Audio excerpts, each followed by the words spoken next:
Welcome to the Steve Stine Guitar Podcast, brought to you by GuitarZoom.com. If you want to improve your guitar playing, keep listening. If you want to improve even faster, go to GuitarZoom.com, where you'll find all of Steve's premium courses, masterclasses, and memberships that'll help you quickly and easily improve your playing. Now here's your host, Steve Stine. Hey everybody, thank you so much for joining me again. Today, I've got a friend of mine on. This is Mika Tyyskä. Now, Mika is from Finland. If you know who Mika is, you know what an amazing player he is. If you don't, you need to check out Mika. So first of all, thank you so much for being here today with me, bud. Thank you for having me. It's always a pleasure to be hanging with you. Mika and I, just a little story, because we're going to get into all of these things, but Mika is the creator of something called Mr. Fastfinger, if you know what that is. And it's so bizarre to me because I'm a little bit older than Mika is. When I was in college, I don't know how I stumbled onto Mr. Fastfinger because these are early days of internet and all of that kind of stuff. Those of you out there, if you don't know what Mr. Fastfinger is, you totally need to check it out and we will talk about it. But it's so crazy that after many years of being introduced to Mr. Fastfinger, because, you know, when I was in college, that's when I was really trying to hone my chops and things like that. And that Mr. Fastfinger was a great resource for learning how to do really cool stuff. And then here we meet, I don't remember what year it was, a few years ago, right before COVID, 2018, 2019, something. I went out to Germany and Mika and I met at Hughes and Kettner event. And then we wound up playing the Rockin' 1000 at the Commerzbank Arena together. And that's where we got to know each other. So I just want to, again, say Mika is an amazing guitar player. If you haven't heard him play, and you totally need to check him out, and we'll talk all of that. But he's also an amazing songwriter and just a super, super, super cool guy. So I really do appreciate you taking time out to hang out with me, man. Thank you, making me blush over here. Finnish people are not ready to take such an amount of compliments at one take. Let's start off by talking a little bit tell people about Mr. Fastfinger, since I've already set that up. It was really the intuition taking place. I'm trying to tell this very short, but I was studying multimedia and animation and design early 2000. I was supposed to come up with a final project for the school. I wanted to create something for the guitar players. I wanted to create something for the internet, the guitar players over there. I wanted to combine all the possible things that I loved. My passion for animation, cartoon, a little bit of gaming, and obviously guitar playing style and all my musical heroes. And I created this imaginary world, like an island. If you went to this website, Guitar Shred Show, Mr. Fastfinger, animated guitar player, this guru or sensei who would teach you the hottest licks and would do it with a style, doing all these choreographies, kicks and moves while performing these very challenging and badass guitar licks and solo. It was just like for the love of for the guitar playing, but also for all the animation and stuff. An amazing project that I really gave my everything at that time of life. And it's a funny thing that that character, since when that website came out, the earth exploded and expanded. I was suddenly getting all sort of contacts of the world and the internet really came to me. I'm still going after that big bang that happened in 2005. I'm still working with Mr. Fastfinger character. That's crazy because, you know, I live in small town Fargo, North Dakota, and I was aware of it. And so it was just, you're right. It encompassed so many different elements of multimedia, and I just thought it was the coolest thing. So when I found out that that was actually you, But let's talk about your playing style a little bit. I love the way you play, and we're going to get into the history of your guitar playing and things like that.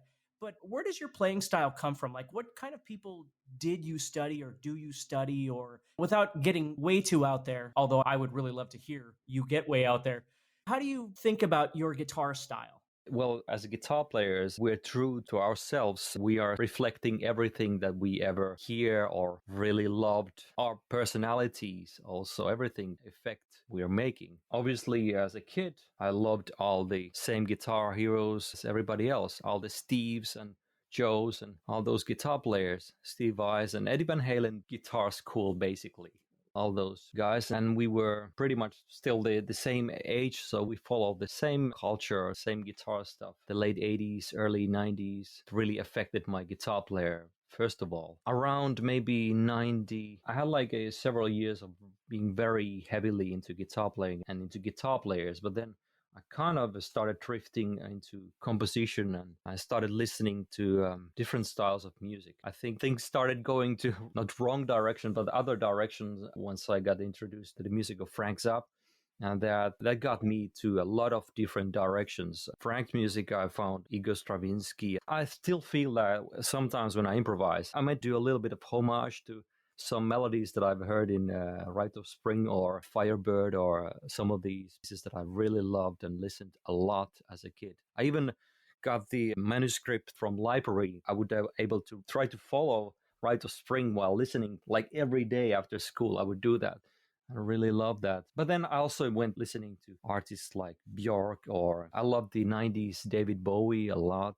That music, it's kind of funny, but that music, I was wondering of some of the music that I created those days. Where did I get all this mixolydian flat six, all these tonalities and sounds? And not too long ago, I listened to some of David Bowie albums, and there was some songs that had that scale in great use, that tonality, and probably got some of those sounds such a surprising source. I was listening to a lot of different styles and a lot of music that I really shaped my vocabulary. And I think the early days, teenage years, really can shape your taste in music.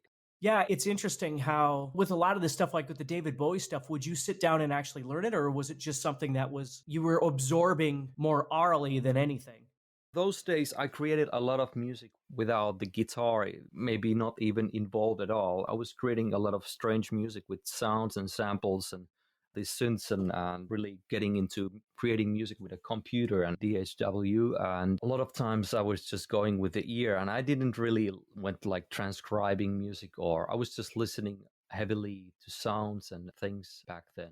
So, when you think about your early days, like when you were a kid, can you remember what artist or what music or what song impacted you where you realized that music or guitar or whatever it was like a real thing and you went, oh my God, this connects with me? When I really got into music, my first band that I was really into was a Finnish band called Dingo. I was maybe 7 years or something. The largest audience in Finland was girls and everybody was crazy, but I was still some guys really love that music as well. And it was really good songwriting and really catchy songs. But then my older brother started getting into Kiss and the Wasp and Iron Maiden and everything, more like hard rock, heavy metal and that stuff. And sooner or later, I gave in and I really started. I think my first hard rock cassette that I bought was Motley Crue's Theater of Pain. So that was 85. I was 9 years old then. And we would call it heavy rock back then. So, did anybody else in your family play or was it just you? Well, my older brother, he was the one who got the first electric guitar in the house, and we didn't really know how to play the guitar, but remember that when he would go out with his friends, I would sneak into his room and secretly go to mess around with his cheap Stratocaster copy and try to figure out how the whammy bar works. Obviously doing it like wrong direction. I didn't give any impact over the sound. And also bought like a really cheap cardboard type of acoustic guitar. That was my first guitar. It wasn't until I was in 6th grade I formed a band with my classmates. I couldn't play the guitar yet, but I had that guitar. And during the first band rehearsals, I was the band leader. I would sing or play the piano a little bit. I had some song ideas, sort of ripped off songs. I saw during the first band rehearsals, we would have the opportunity to go to the music class on Friday mornings. And I saw how guitar can be tuned into the keys of piano. I had a keyboard synthesizer at home, which was my first instrument. I was able to now tune the guitar into that synthesizer that I had. And after that, I invented the pentatonic scale. You were the one. Yeah, I always say that because I sort of like just by ear, I went for the scale. My fingering really was this.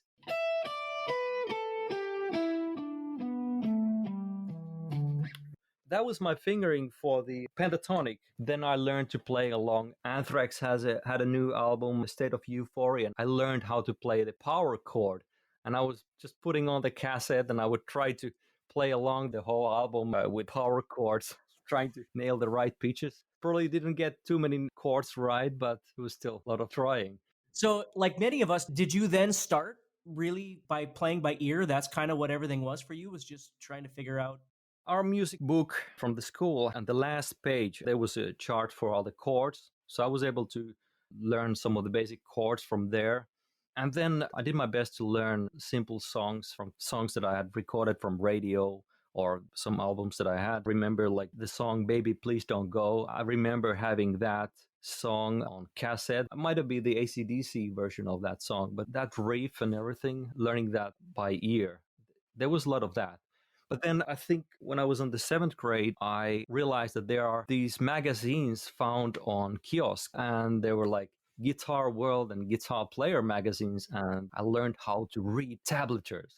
Then a totally new thing opened right in front of me, really different level. I remember the first magazine that I had, they were all these Alex columns and stuff available. They were like, what's this?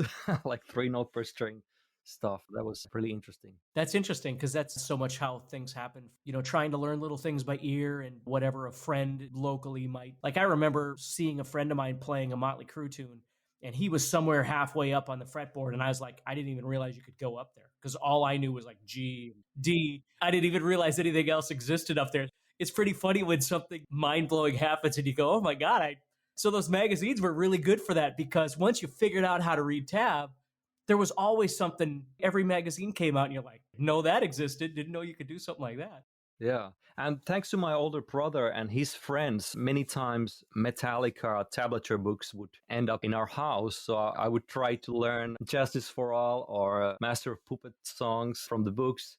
Those famous books that aren't really so accurate when it comes to some of the parts. One of the things that was interesting around those days, we had very limited stuff that you could find from the local music shop. And I remember buying like 1987 Whitesnake. That book actually had transcriptions to the whole band. So it was like a manuscript, drums, bass, keys. I remember trying to figure out some of the John Sykes guitar solos, and it didn't make sense. And it didn't sound right. And it was just not making sense. And that was the point where you realized, okay, there might be some error. So use your brains and figure out things so it's actually playable. So I think in a certain way, I was learning by fix some of the stuff that was given to me. It wasn't perfect. For those of you that might not be as old as we are, back in the day, there was a company called Cherry Lane, and they're the ones that first spearheaded tablature books. Like I remember having a Def Leppard book and the notes weren't right or it was the wrong octave and things like that.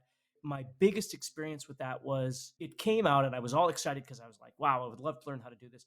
And it was way beyond my technical abilities at that time. But I remember the book, and it was Cherry Lane, and the book was written with his really fast runs in a position this way on the guitar.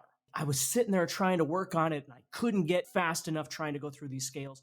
And then shortly thereafter, Yngwie came to Fargo with Quiet Riot. He opened for Quiet Riot. And you got to remember, back then there was no YouTube or anything, so all you knew was picture in a magazine or whatever it might be, because this would have been in the 80s. So he comes running out on stage and does his Ritchie Blackmore thing, and he drops down on a knee, and he's right in front and center of the stage here. And he comes out and he's right in front of me, and he's doing this. And I was like, oh my God, I never thought about single string movement this way. And he was the tap guru back then. I went out for supper with Wolf Marshall, that's him. And I asked him about that, and he's like, yeah, what happens is when we try and figure these things out, we're figuring out pitches. And then when it goes to machine that transcribes this stuff, the conversion doesn't take into account logistic. And that was the answer that I got. So it was a struggle back then because people weren't thinking from a guitar perspective. They were just thinking from a pitch perspective. And so same thing as you had to sit and really figure out how these things were supposed to go. And I think it was really important for us in development on not only hearing things, but being able to visualize things on the fretboard. Some of the best stuff was when guitar magazines would have private lessons with all these great guitar heroes. I remember like Nuno Bettencourt having a guitar lesson, and really the tablature would be accurate because they had like the editor with him and everything. That would be a introduction to how Nuno would actually play. And then when you took the tablature book, which was really not accurate, when it came to transcription, once again, that was kind of like you would do connecting these dots and realizing, okay, this is how it should go. And those lessons were really on the magazines. One more thing, I think the final thing after magazines and records, the final thing that really opened the thing was the instructional videos. Seeing somebody like Paul Gilbert do his thing, intense rock, seeing it on video, audio, video, and that was the thing. That's how you have to do it. That was Mika's talking about started coming out, again, I would think in the mid 80s. I lived in a trailer court and I used to mow lawns to get enough money to go buy a video because they were about $50 US dollars at that time. So they weren't cheap. So I would save up my money and go buy. I had like Chris and Pelletieri and Gilbert. I don't remember how many I had, but I had a number of these. I remember my first experience. I put in the video and tried to watch it kind of like a movie where I would just watch it and expect at the end I would like learn something. And you'd get 12 seconds in and not have a clue what was going on, you know. That's when I had the rude awakening that you need to watch like the smallest little piece and press pause and then sit there and do that for 9 hours, you know. exactly. I hope you're enjoying this episode so far and you're getting motivated to take your guitar playing to the next level. Please do me a favor and leave us a rating on Apple Podcasts. It'll help the show grow and reach more rock stars like you who want to improve their guitar playing. Also, I'd love to know what parts of the episode you liked, as well as what you learned. So please share this podcast and tag us at GuitarZoom.com on your social post. And now, let's get back to the podcast. Did you start taking guitar lessons or anything at any point, or have you always just kind of figured it out? I did take one guitar lesson at the very early days from one local guy. It was really helpful. I think regret not taking any more of those lessons. Why I didn't do that, but it was stupidity. That would have been really helpful and given me a greater and faster start. I don't know how long I had been playing. A couple of years I had been playing the guitar and I thought I was pretty good. But then I was playing in this metal band. Then our singer suggested that if we would take another guitar player, he would know one guy, be a great guitar player. We would consider having a second guitar player in the band. So this guy, Ismo, came to the band rehearsals audition. And he would be doing his ABC to guitar playing was basically Paul Gilbert, intense rock.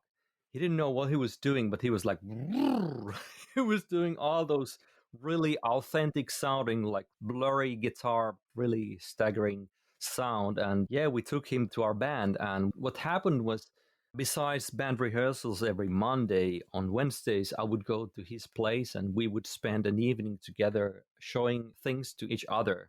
I would know more maybe from the musical side of things, and he would know more from the technical perspective. And we would really kick each other's asses big time in a very most friendly and best possible way. Those 1-2 years from there, I was like, that was a major leap for me. In a good way, competitive environment. Even when we went to band rehearsal, we gave each other's licks. So I would give him some kind of exercise and he would give me an exercise. Challenge each other. In a way, we teach each other, even though we weren't really teachers or we were learning at the same time. But that was really helpful. After that, just like maybe 10 years ago, I took several lessons from one guitar teacher here in Finland. But other than that, I never took guitar lessons, which is a little bit regret about that. Right. So when you went to college, did you study like music theory or composition or any of those things while you were in college?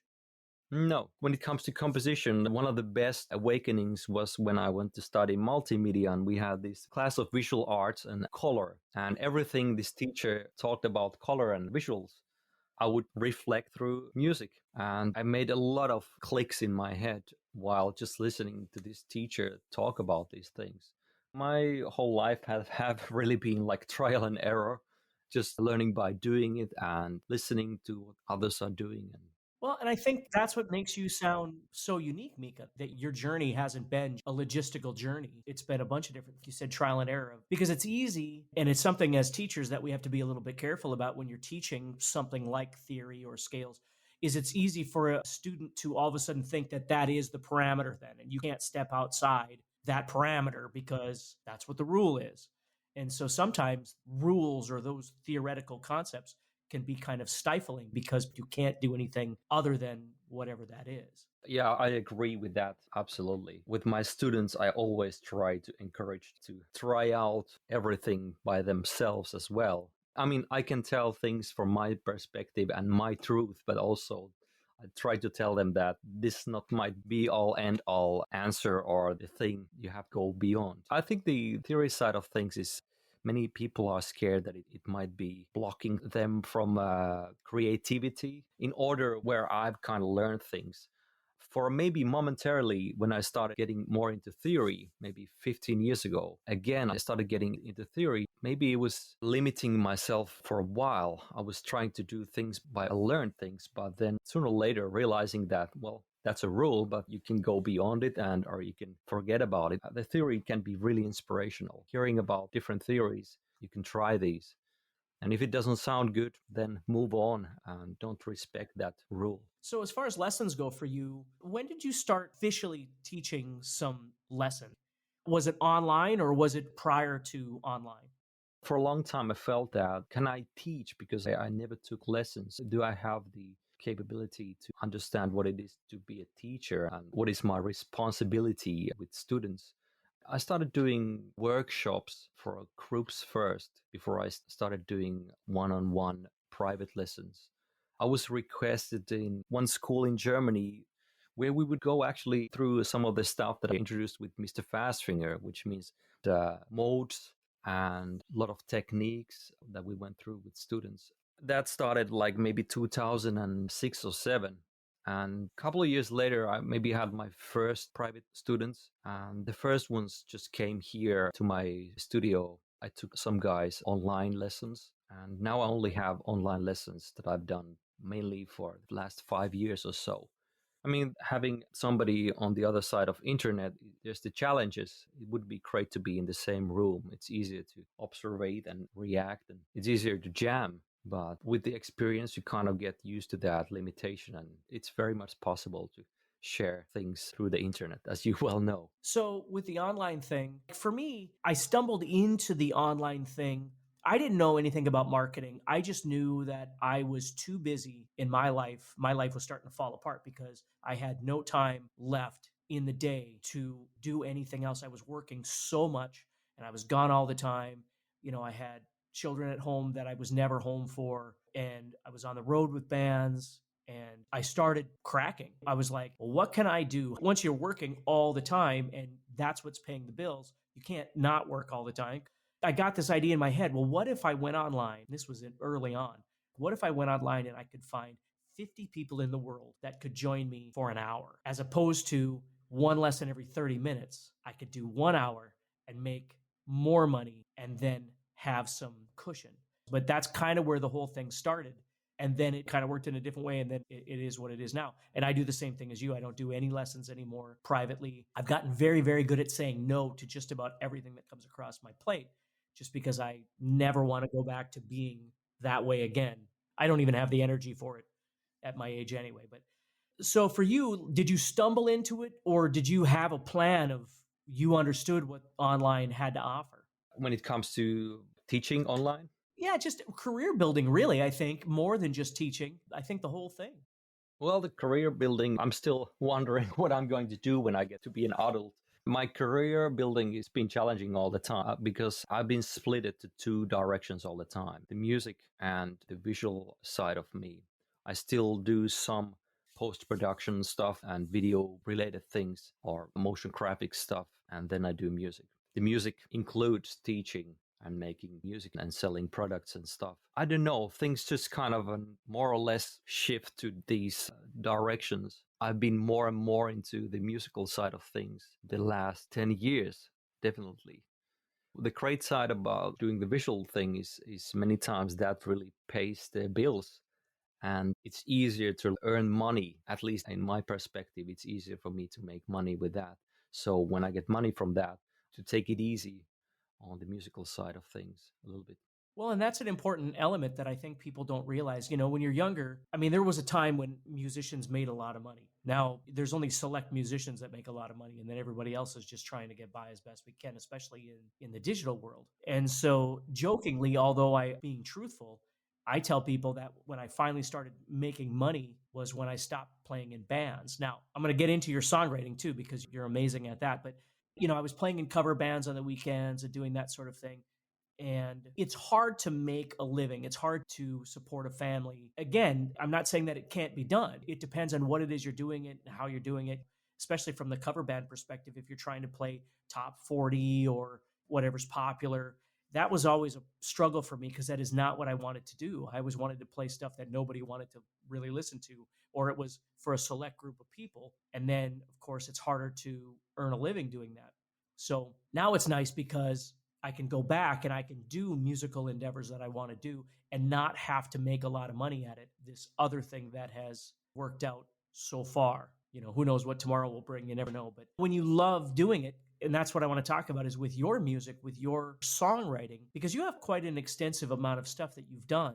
Do you still do a lot of writing? Like, is that something that you do kind of every day? Or is it something that you got to make time for? Or Well, not every day. Sometimes there's seasons when I'm more focused on that side, and sometimes I'm more on the visual side of things. Right now, I'm kind of finishing work with an album, so I'm just kind of trying to make sure that everything gets packed in a package that I can hopefully sell a little to get some income and cover some of the costs. And then what happens after that, if I'm wise, I will do something that makes more money, that balances things in that sense. But it's my passion. It's hard to balance inside if I'm not making the music. It's a thing for the mental side of me. It's very important. Before I invented Mr. Fastfinger, there was a time in my life where I had really hard time finding time for making music. There was a lot of this visual stuff, websites and things that I would do those days. And I started feeling that I was getting kind of really upset or really angry inside because there was something that kind of had to be channeled somewhere. And to me, the music really has been a really important thing. I mean, even before I started playing the guitar, I was creating music, making recordings with my keyboard and stuff. And when I got the guitar playing happening, I had a 4-track recording. It was always about capturing music. Still, it's just so strong thing. It's hard to say no to that, even though every time it doesn't make sense financially. There are some moments, like a few months ago, I got work on my music. So it was great. I was getting money to be able to focus on my music, and that was a wonderful time. yeah, I mean, and that's the thing is anybody that understands passion, when there's something that you have to do, keep your soul stable, it's not about money. It's just, it sucks when you do something that you love so much, but it doesn't reciprocate. Because again, we're musicians. It's not about being wealthy. It's just about making things work, finding a balance between what you want to do, what you love to do, and being able to sustain in whatever capacity that is. It's not always easy to do. Yeah, absolutely. And all the sharing some of the things that I learned on the guitar. Another thing that really keeps me together is seeing my students. It's a funny thing, especially when this COVID thing started and we're just staying in our yard, in our house, just seeing people through the cameras, the internet, online students. There was really, really wonderful thing, especially those days. It was really important to be in connection with people. I think it's wonderful in my position that I have my steady students that I see, like connecting with these people and being able to spend quality time with music and guitar related things and trying my best to share what I've learned. I think it's a wonderful job to be able to share things. Yeah, I mean, I learned that early on. As much as I wanted to have, as every kid does, you want to be famous and do the band thing. I found my skill was in explaining things and motivating students and making them feel better about themselves. That's why I wound up doing what I do. For me, lessons weren't a supplemental income. Lessons were what made most sense to me because it was the one thing that I could do. Couldn't fix a car engine, no skills for anything, but I could talk to people and get them to understand ideas on the guitar. So let's talk about your writing a little bit. So when you sit down, when you've got extra time to do some composition, like how does it start with you? Do you sit down or is it different every time? Do you come up with a riff or do you have a melody or do you sit on a piano or kind of what do you do? It is a bit different every time. I find the guitar most challenging to start songwriting. So I tend to not start my songwriting with the guitar. And many times I actually don't have the guitar in my lap or anywhere. In the long run, I think the rhythm has been a great inspiration, starting with some kind of beat or loop or something. But for the last 5 years or so, my holy grail of inspiration has been the iPad, and especially this Korg Gadget app has been a great way to get a quick start with songs and song ideas. And it seems to be an app where I can write the whole basic song almost like 90%. And then I just take it forward with the recordings and final tweaks with arrangement, other place. And the actual sketch for the actual composition really many times is built inside that one app. It feels like it's a candy store for, it's called Gadget. It's a very simple sequencer with a lot of different drum machines and synthesizers that you can load in these tracks and then just start banging sounds and hitting keys and things. I mean, little things. You have a cool patch, you play, push one button, and it sounds amazing. With the guitar, it's like, boom. Well, I've heard that sound so many times, but sometimes when you have a cool patch on the synthesizer, and that's like, whoa, what's that? I can hear another sound immediately, like, ding, and then kind of, yeah, well, how about if that had that bass note? Then you take another track with the bass and doom, doom, then you realize, well, what about if the drums were half tempo? And then you program that and things just kind of get forward. And then you realize, well, I need to figure out the B part. Well, let's just take that same drum beat and or whatever and start messing around. And suddenly you have a B part for the song. And maybe we'll do a C part again and do something else and try to figure out what could be a refreshing for the song. I have some students that have been requesting me to help them with the compositions, and we've been dealing with their music, and somebody's doing an EP, and I review and help them, give them suggestions what they could try and how to get forward when they get stuck. The more you practice composing a whole song, the easier it becomes. Just like learn guitar solos or licks. Just learn licks. You never really learn to play a guitar solo or improvise. It might give you some help with that, but when it comes to writing songs, many times people can write a great riff or something, but get stuck with things. Put the threshold as low as possible. Start creating full songs that have a beginning, then all sort of developments, and then the end. Because once you start doing that, you start listening all the music with different perspective. You start listening what kind of things. Oh, what was going on there? How did that do that trick? And then you start figuring out, oh, there's a modulation there or whatever, or the instrumentation changed like this. When you start making full songs, it opens up a lot of mysteries that want to figure out. I think it's one of the greatest games when you come up with a riff. How do I make a full song out of this? I'm not really into gaming or doing puzzles, but to me, making a musical composition is like a puzzle. Finish up the whole thing and make it somehow feel like it's a solid song that makes sense. And there's some surprises along the way, and it's some candy for the ear and whatever suits the theme or the story of the song. We have a trio, drummer and a bass player, Thomas and Lasse. We've been playing together. We've known each other since we were still in teen years. Since Mr. Fastfinger thing started, Thomas and Lasse both played not on the original Tapping Dwarf adventure. That was all machine programmed stuff. But sequels had some real bass and drums. And they were already playing those parts, and they're like my really dear friends, and we do band rehearsals every week.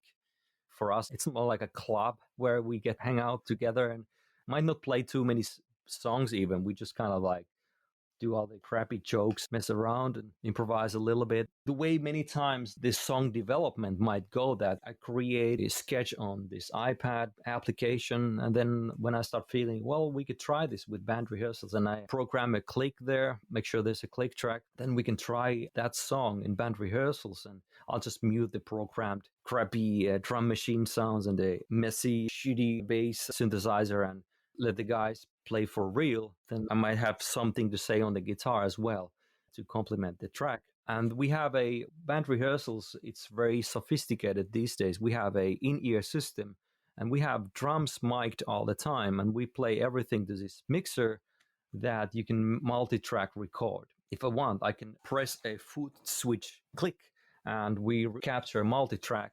And after the rehearsals, I can take the drum tracks and the bass tracks to Cubase along with the multi-track from the gadget, and I can start arranging the song forward with the live drum and bass sounds and go forward with the arrangement.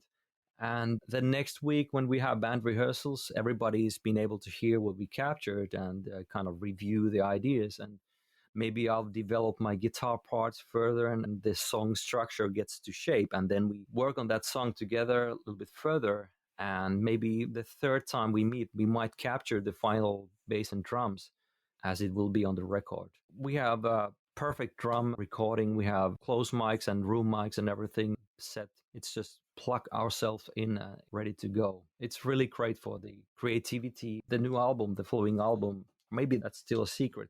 The album is recorded like this. It's like band rehearsals that we capture. It sounds incredibly good. It's like what we do. Your workflow has to be efficient because if you're spending 3 hours trying to set up a kick drum mic, whatever inspiration you had is probably gone at that point. Well, I don't want to take you too much longer here, but a couple quick things. If you could think of a couple of your main musical influences throughout the years. From the early years, that would be Steve Vai for sure. He wasn't like every other guitar player compared to him, felt like they were like blues-based playing, and Steve Vai was something else. It was really inspirational, composition-wise and sound-wise and everything. It was really exciting. Then Frank Zappa, like I mentioned, one of the guys that really got me back to guitar. I was kind of lost around the 2000 before I created Mr. Fastfinger, then rescue me and get me back on track with the guitar stuff. It was Swedish Mattias Eklund, who's a wonderful guitar player, and he pushed boundaries. His attitude towards making music, and especially his solo records, these free guitar albums, it was for me like, oh, you can make music like this. The way everything sounded, like the whole thing was really boosting me with inspiration. And along the way, once Mr. Fastfinger came out, I met Jordan Rudess. I don't know how much I've gotten from him. A lot of my fretboard action is based on keyboard envy. I try to solve a lot of the how I find notes on the fretboard by looking what the keyboard players are doing and then watching Dream Theater and Jordan play live. And hanging a lot with Jordan has been really like a great inspiration of, once again, attitude and creativity, and that state of a great inspiration when it comes to thinking outside the box.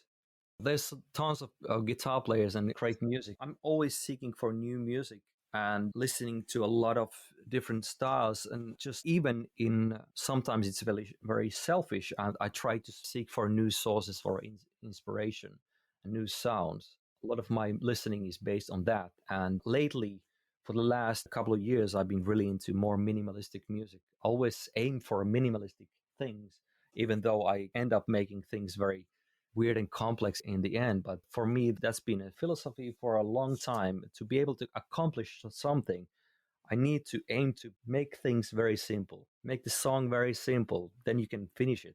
If I try to aim songs like, I want to create something very complex, I might figure out the first riff and that's it. That'll be the end of that complex song. It'll be more complex than I am.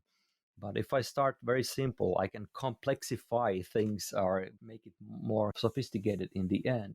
I totally get what you're saying. I think that's great. So we're going to wrap this up because I don't want to keep you on here any longer. But if people want to check you out, what's the best place? Because I know there's still MrFastfinger.net exists. Guitar Shred Show. Guitar Shred Show doesn't exist anymore because Adobe ended Flash, so it doesn't work anymore, unfortunately. Oh, I gotcha. So that ended a little over a year ago. That was the end. So you can't access that anymore. But MrFastfinger.net is my domain for everything I do. You can find about the music that I've put out and the character itself, and a lot of YouTube links and stuff that you can find from there. That's the shortcut to everything that I do. So if somebody wanted lessons from you, that'd probably be the best place to go? Yeah, that's the place to get started. Instagram or Facebook, whatever connection. All right. Well, thank you so much, Mika. I've taken an hour of your time, and that's more than enough. I appreciate that. Well, thank you. It was great to talk to you and see you. Always a big smile. Too bad we can't be sharing those German. Yeah. They fed us very, very well while we were there. It was great. Yeah. With more than just food, too. All right. Well, you take care, my friend, and we'll talk again soon, okay? All right. Catch you later. Stay good. Wax on. If you enjoyed today's podcast and want to learn guitar even faster, go to GuitarZoom.com and click the Get Started button to get access to courses that are right for your interest and skill level. Again, go to GuitarZoom.com and click the Get Started button.